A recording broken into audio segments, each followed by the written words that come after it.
Okay, cool. So I wanted to talk today all about the Alligator Lighthouse swim, which is one of my favorite events. It's in Isla Mirada. The Alligator Lighthouse swim is one of my favorite events. I've done it. This will be my 7th year. I've done it every single year they've had it. And it's just an amazing event. And I just wanted to help promote it just because there's so few events that are happening right now due to the situation that we're in. And I'm just excited to have something to aim for and look forward to, just so we can keep focused on staying in shape and doing the things that we love and the things that make us happy. So open water swimming is one of those things for me. And the Alligator Lighthouse swim is definitely not for beginner swimmers. Okay, so you do definitely need to have a little bit, a level of swimming, efficiency, and not be afraid to, hold on. So the dogs are barking. Hi, Rafi. Hi, Derby. Hey, Art. How are you guys? Say hello. Ask any questions. Hi, Maria. Nice to see you. You can be on the camera, or you can have your camera muted. But anyway, so you do need to have some level of proficiency swimming because it is an open water swim event and it's 8 miles. So the swim itself is super duper long. But the good news is you can have a relay, right? So you can do it as a relay. And you want to have teams that that you've honestly, you can swim with anybody. I'm gonna pin my video so that if anyone comes out. Okay, cool. So like I said, it's an 8-mile swim event, and I'm kind of just gonna break down all the details of the event because I've had so many people ask questions. But the one thing I want to bring to mind right now is today is the very last day to register. So I know I'm a little late in promoting the race, but whatever stuff happened and I wasn't able to do that. So there are still registrations available for solo swimmers, 2 team relays, 3-person team relays, and 4-person team relays.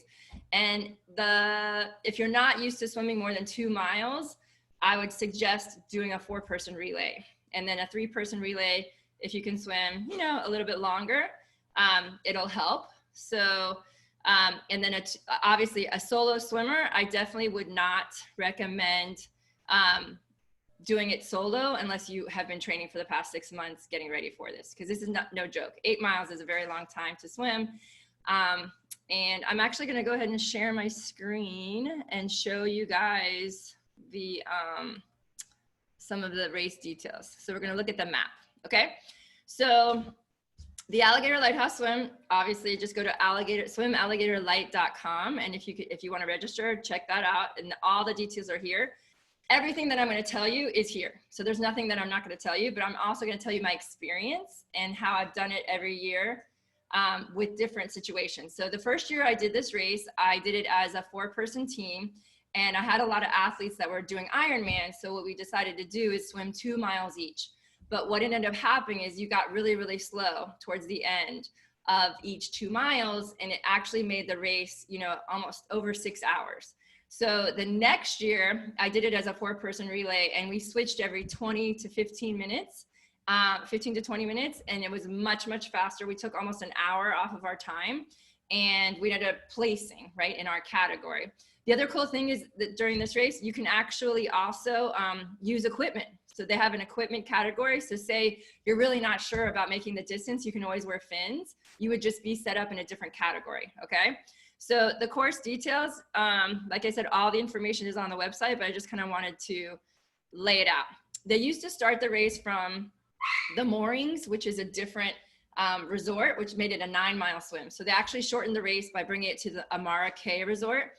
And the Amara Cay is only open for hotel rooms for people who are racing. So it's really great. You go there and then you wake up in the morning and then you do the race right at the race site, right at the host hotel. So it's kind of cool. But anyway, so this is how it looks as far as this is the actual seawall. And then there's a little area right here that actually every first swimmer has to swim through. You'll have an ankle band that has a timing chip on it.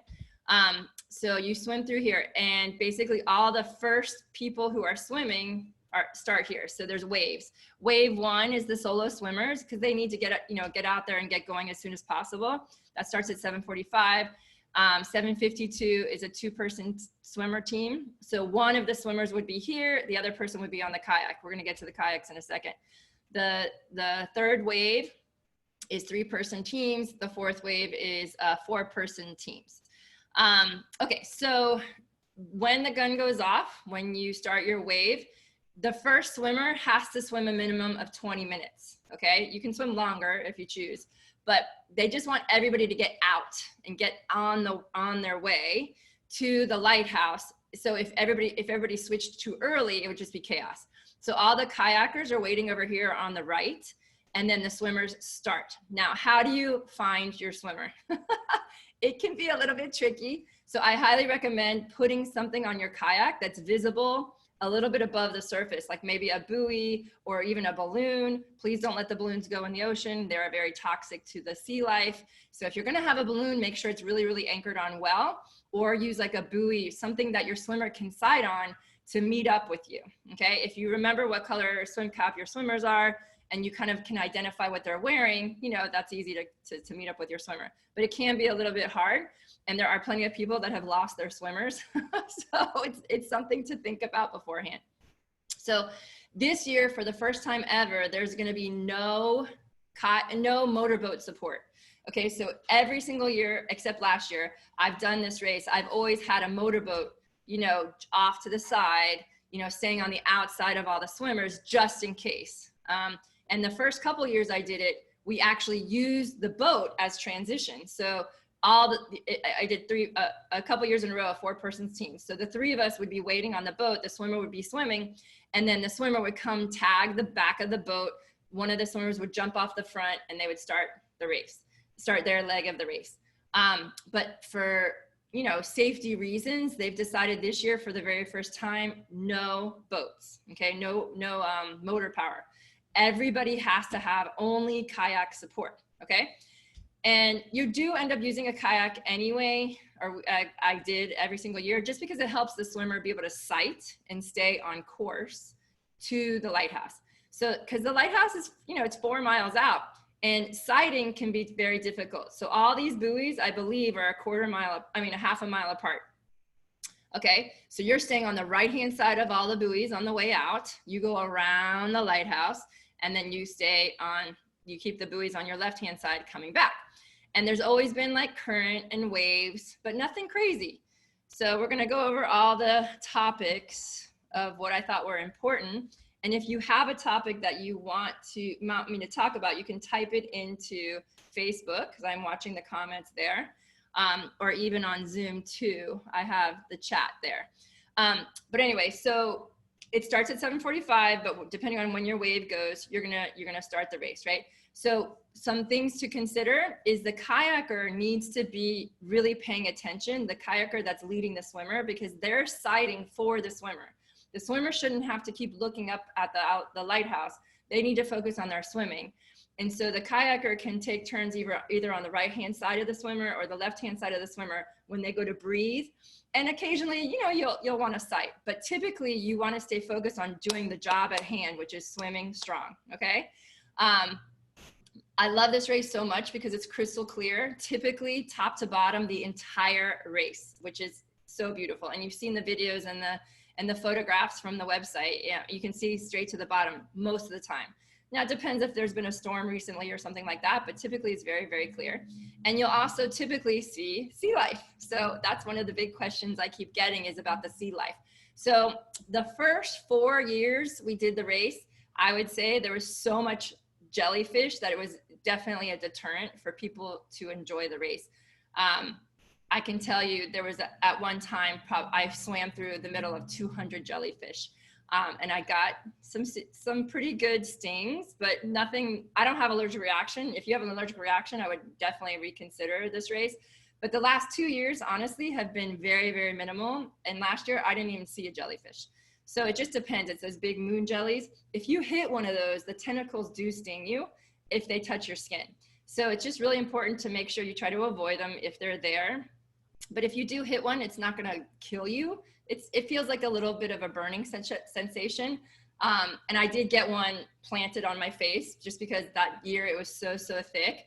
But it didn't stop me. Like, I kept swimming. So if I can do it, you can do it, okay?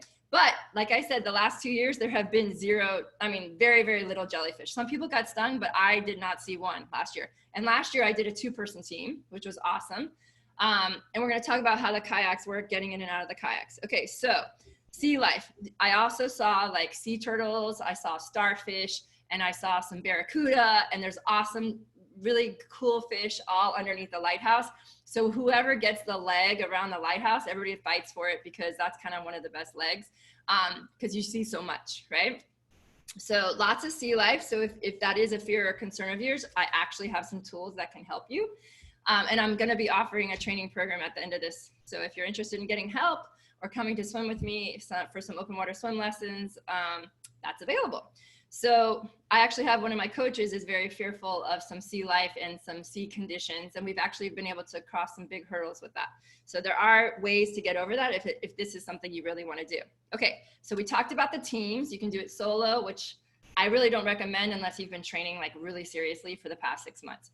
2-person team is also very challenging. I mean, you're going to have to swim 4 miles each, right? So 3-person team is challenging, but doable, right? So it's at like 2 3/4 per swimmer, but you break it up. So you're switching every 15 to 20 minutes. So it's not constant. And then you get a 30-minute break, right? So it's very doable. And the 4-person team, every single year that I did the 4-person team, I always wanted more. I was always like, I want to swim longer.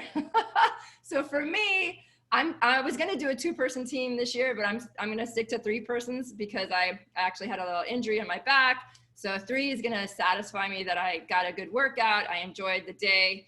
But like the other thing to consider is that you're going to be out there a very long time. And we're going to talk about how to protect yourself from the sun when you're not swimming and even when you are swimming.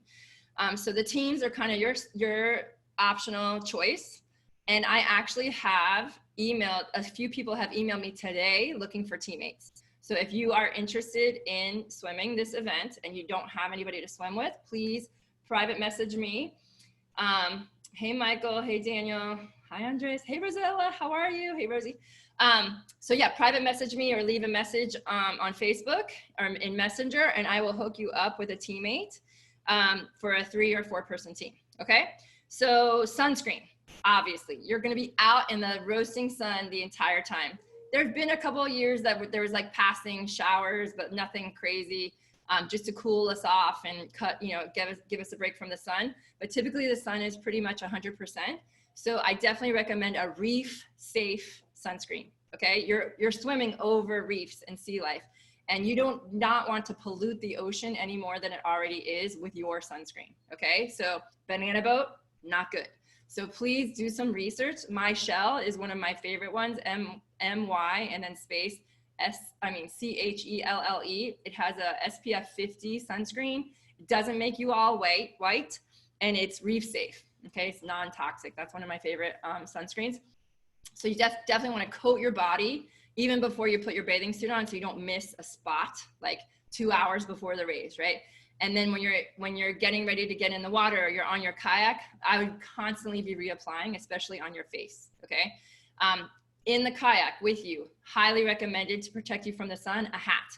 So when you're kayaking and you're not swimming, you need a big rimmed hat so that you're not getting that sun beating down on you and you're getting some shade. And then I always have a towel to cover my legs on the kayak as well, because that's just roasting in the sun. Okay. So covering my legs, even having something on my shoulders during the kayaking portion will help you stay cool and not get sunburned, and reapplying the sunscreen, right? And then when you're swimming, I don't really like to swim with long sleeves or long legs, but people do to help protect themselves from the sun. But it kind of creates some drag. A fitted one-piece suit, is a good idea. And just so you know, speed suits. So speed suits are created with a material that kind of repels the water. Those are legal. So those are legal. And if you wanted to use a speed suit to help you go faster. So what I usually do is I wear a bikini, my full circle bikini, of course, and then I'll put my speed suit over, right? So that'll help me be faster when I'm swimming in the water. And then when I'm on the kayak, I can unzip it to cool down a little bit and stay covered to stay out of the sun. Okay, so we talked about staying cool and then just making sure to reapply sunscreen. So jellyfish we talked about, kayaks. So the kayak situation is new as far as not having a boat at all, a motorboat at all. So there's going to be probably a few more kayaks out there this year than there have been in the past. So having something identifiable on your kayak is a good idea. Everybody's going to have their own race number, so that's going to be seen. But a swimmer won't be looking for a race number. They want to be able to find their own kayak. And once you're together, once you're teamed up, it's not likely you're going to lose your swimmer. And then basically, if you're doing a two-person team, no problem with one kayak, right? So one person's kayaking, one person's swimming. And again, you're going to decide when you want to switch. And it can be organic. Like in the beginning, it's 20 minutes long. And then after that, you can switch every 15 minutes, every 20, every 30, depending on how you want to do it. And then the 3-person team, I recommend a double kayak, right? So 2 people are kayaking while 1 person is swimming. And then that gives 1 person a chance to rest, right? Because the person in the back or the front is kayaking next to the swimmer. The other person in the kayak is resting, and then you have the swimmer. So 3-person team, I recommend a double kayak. And when you register for the race, they have kayaks for rent, but they do run out. So definitely, if you're interested, get on it. And then the 4-person team, I recommend a double kayak, a single kayak for 1 person, and then the swimmer, right? So that's the 4 people. And you just kind of alternate. And you can pick who swims, like, and try to keep the same order. And it's really good if you can stick to the same order, because then everybody gets the same amount of rest, okay?